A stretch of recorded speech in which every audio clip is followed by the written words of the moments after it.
I'm going to dive into parasites in relationship to different diseases or organs, because a lot of people will come in and they've got type 1 diabetes or type 2 diabetes. And they've done all the things, the diet change, and they've remeasure their A1C, they're taking blood sugar regulators, or if they're on medicine, they're taking medicine and it's only covering up the symptom of the root cause. And I'm not saying this is everybody's situation because your diet is a big root cause, but you add toxins and parasites and you equal easy way to get diabetes. There's one called Utreia pancreaticum or Echinococcus granulosus. There's also Ascaris lumbricoides. Okay, these words, you're gonna be like, what? Toxoplasmosis gondii, back to the cat one. Parasites linked to diabetes. Utreia pancreaticum, Echinococcus granulosus, Ascaris lumbricosus, Clonorchis sinensis, that's a hard one to say, Toxoplasmosis gondii, and Phaseola hepatica. Those are, now you can go into like, are they a hookworm or a roundworm or a tapeworm and so forth. So what they will do is they will block the pancreatic duct or block the signaling receptors of the pancreas to properly put out insulin. So that will increase your diabetes risk. Or if you have diabetes, I would be looking at getting my parasites tested if I were a diabetic. Now, parasites will also affect the lungs. You'll find a lot of people get reoccurring lung issues and they wonder why they're sick all the time, or they get reoccurring pneumonia. And I'd be looking at parasites because of them embedding into the lung tissue and creating this fluid-like material. And then, of course, they have excrement, so those can look like bacteria species also affecting the area. So you've got Strongylosis stercoralis. That's a big one. So this one can cause respiratory failure. This one's not very common. There's lung flukes, typically from crab meat, crayfish, your shellfish as well. Those will create inflammation, cysts and sacs, and bloody sputum. Now that depends on to the degree of how much you have of them. Just because you have a parasite doesn't mean you're going to have the fullness of the symptoms, if that makes sense. The next one is Echinococcus. This one, it hides in the lungs and it can rupture or create like a cyst in the lungs. So oftentimes you'll do MRIs and they might find a little bit of nodules or some cysts in there. And they'll call it the big C. And you can say, well, maybe I should try some deworming first and then reevaluate myself. And if you're not in, extreme stages like stage 4, maybe reevaluate in 6 months. Next one that can affect the lungs, Ascaris lumbricoides, that will cause continual pneumonia or on and off getting pneumonia. So that kind of goes deep. Now there's also herbs you can take when you're feeling these things. So when you're sick, and we talk about viruses, the terminology around virus is a toxin or a poison. And so what is that toxin or poison causing the symptoms of feeling sick, of getting a cough, rhinitis, sinusitis, pneumonia, bronchitis, and so forth? So if you treat it like a toxin, then your body gets better. If you remove more and more toxins out of the body, your body's immune system starts to upregulate. So going from numb, silenced, like overburdened, to like, I don't have so many disruptors eating my nutrients and preventing pathways from communicating cell-to-cell signaling and so forth. So next one, schistosomas. Okay, so parasites in the lungs. We've gone through 5 of them. 5th one or 6th one is schistosomas. Those can cause pulmonary hypertension. Schistosoma, pulmonary hypertension. A lot of people actually have this and don't know. And then they're leading towards heart failure.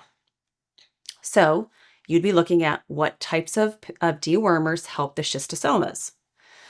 The next one, the dog heartworm, which is called Dirofilaria immitis, that creates lung nodules and will scar the lungs. Okay.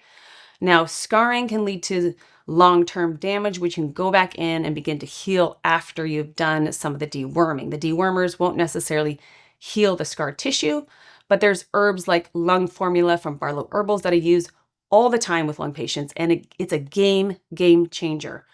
And that means from like kids getting a little bit of whooping cough, croup cough, to pneumonia, like changes the trajectory of their sickness rapidly. So that would help to heal the tissue. Parasites also will move into the mind and the nervous system, or hang around or hover around those areas. Again, they like areas where there's low oxygen or damage done, or pesticides, herbicides, glyphosates, heavy metals, and the like. So if you had an injury in an area, that's an easy way for parasites to want to go to that spot.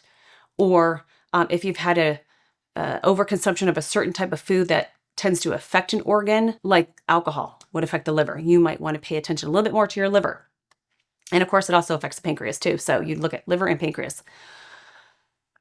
So parasites that affect the neurology, nervous system, or the mood, Toxoplasmosis gondii, we just talked about that earlier. That is a cat-derived parasite. It is linked to aggressive behavior, aggression, schizophrenia, bipolar disorders, and guess what? Depression. I think that would assign 60% of the population to having Toxoplasmosis gondii.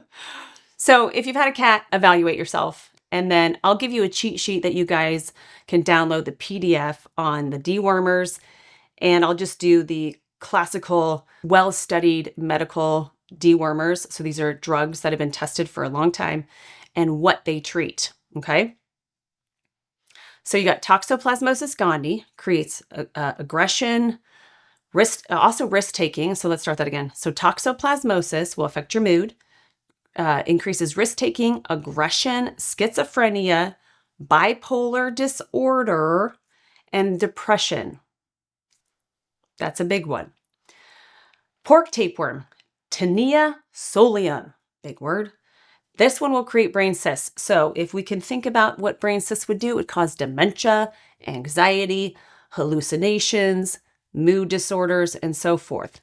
So if you know of someone, and even children can have parasites, right? Their body will handle them much quicker than adults will because they have growth hormone and all these other youth pathways that we lose as we age. But you can look for mood swings in children and also itchy, rashy skin and a few other things and say, well, that might be not a bad idea. And these are, again, safe dewormers you can use at your discretion. Use the PDF as your resource of oh, okay, well, these are the types of dewormers and these are the types of parasites they treat. Next one, Giardia. So Giardia is a big one for mood and neurological disorders. So now, Giardia starts in the gut. That likes to cross the gut-brain axis through its pathway of replicating. So it will create irritability, poor mood, poor concentration, restlessness, and chronic fatigue issues. So again, Giardia is a pretty common one to get, and people overlook it because they only think they get it when they go to Mexico. Unfortunately, if we get produce, let's go through actually a couple of foods where you can get it. So leafy greens, and these are things that have actually been tested and put out in reports, not just, hey, this, every single one has it. So it doesn't mean every backside of a leafy green has Giardia on it. But again, when you look at farming, they will often put animal droppings. So that'd be feces from chicken is a big one, and they'll spread it over the soil and they'll use it as fertilizer, or they'll use horse manure as well. So those are going to have parasitical or cysts or sacs within that. And then if that gets onto the food, that's going to contaminate the food, which is why you wash your produce or soak it in white vinegar. So you've got Giardia you can get from leafy greens, berries. You can get it from herbs, that things like cilantro, parsley, leafy greens that tend to when it's watered, gets the soil splats up and it hits the underside of the leaf or on top of the leaf. Shellfish. Shellfish is a huge one. I would be a no-go on all shellfish if you're trying to deworm, or really anytime for that matter. Oysters are your biggest ones. Clams, shrimp, all of your bottom feeders are going to be very dirty. They pick up the dirt. They're like cleaners, right? They clean up the dirt in those environments. Raw meat, so that would be sushi or chicken or beef, so forth. You can pick up other parasites in sushi, not just Giardia, but that one's less common in sushi. So foods that would have Giardia in it, again, leafy greens, berries, herbs, shellfish, raw meat. So to avoid those if you want to get well. Now, I love berries and I love leafy greens. So you can wash those in white vinegar in a bowl of water. So if you have, like a gallon of water, you could add in a half a cup of white vinegar, soak it for 5-10 minutes, and you'll literally see all of these little speckles come up. And we've done that in our garden. So we have blackberries in our backyard. And we'll pick them, and they look so juicy and lovely. You just want to pop them in your mouth. And yes, I have done that. But when you soak it in the water with vinegar, you'll just start seeing these worms come up and they start to move and then shake around and then die within like a few minutes. So it's a fun little example. Like you can go get some produce from the store, try it out yourself, see what floats in. And it doesn't mean every time you're going to get those. No, but at least you're making sure you don't get parasites by cleaning it properly. If you enjoyed the information today and you still don't know what to do, you are welcome to schedule a virtual session with myself. You can click the link below. You can schedule a virtual initial session, or you can schedule a virtual nutritional session, and we will dive into your issues and healthy solutions.